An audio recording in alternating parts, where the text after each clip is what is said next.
June 6, 1944, the day the world changed forever. While thousands of soldiers stormed the beaches of Normandy, one man vanished without a trace.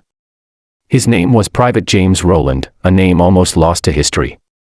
There were no medals, no funeral, no closure. Only a silence that spoke louder than any gunfire. Some called him a deserter, others swore he was a ghost. But the truth was far more tragic, and far more human. Before the chaos of war, James was just a simple man. A farmer from a quiet English countryside.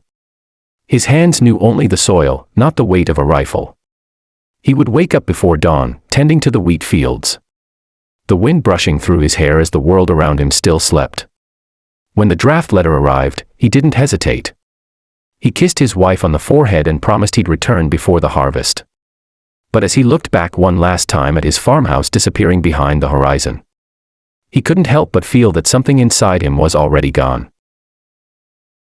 Training camp was supposed to turn him into a soldier. But it only reminded him of how far from home he truly was. The sergeant shouted, boots marched in perfect rhythm. Yet James's thoughts drifted back to his wife's smile and the scent of rain on the fields. At night, he would sit on his bunk, clutching a small silver locket that held her photo. He'd whisper her name like a prayer before falling asleep, hoping that somehow she could hear him across the sea. The war was teaching him how to shoot, how to kill, but not how to forget. Then came D-Day. The storm before dawn. As the landing craft approached Omaha Beach, James's heart pounded like a drum in his chest. Around him, men prayed, others screamed. The ramp dropped, and hell opened. Bullets sliced the air, men fell one after another, and the water turned red. James ran, crawled, screamed, and then, silence. When the smoke cleared, his name was missing from every list. No one saw him fall. No one saw him leave. He had simply vanished. Days later, soldiers searched for him among the wreckage. They found dog tags, helmets, broken rifles, but not James. His rifle was discovered half buried in the sand, the barrel bent, the wood cracked. His name carved faintly on the side. It was the only proof he'd been there at all. Some said he drowned trying to pull another man from the water. Others whispered he walked away into the fog and never looked back. In war, truth often dies before the men do. A decade passed. 1954, a traveler in France claimed he met a man who looked just like James, older, quieter, but unmistakably him. The man worked repairing fishing boats by a river, his hands rough but steady. He spoke perfect English but refused to talk about the war.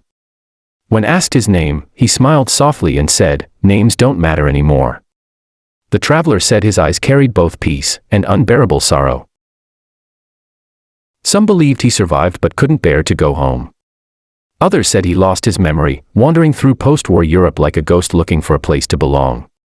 Maybe he found peace by forgetting. Or maybe he remembered too much. Sometimes survival isn't a gift, it's a burden. The war had ended, but for James Rowland, it would never truly be over. Back in England, his wife never remarried. Every June 6th, she lit a single candle by the window, whispering his name into the night. Some said they could see her silhouette through the glass, waiting for a man who would never come home. Years turned into decades, and the world moved on. But in that small cottage, time stood still, trapped between love and loss. Some heroes die in battle. Others simply disappear.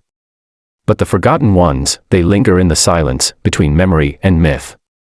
Private James Rowland may have vanished that day, but his story still echoes across the waves of Normandy, carried by the wind, whispered by the sea.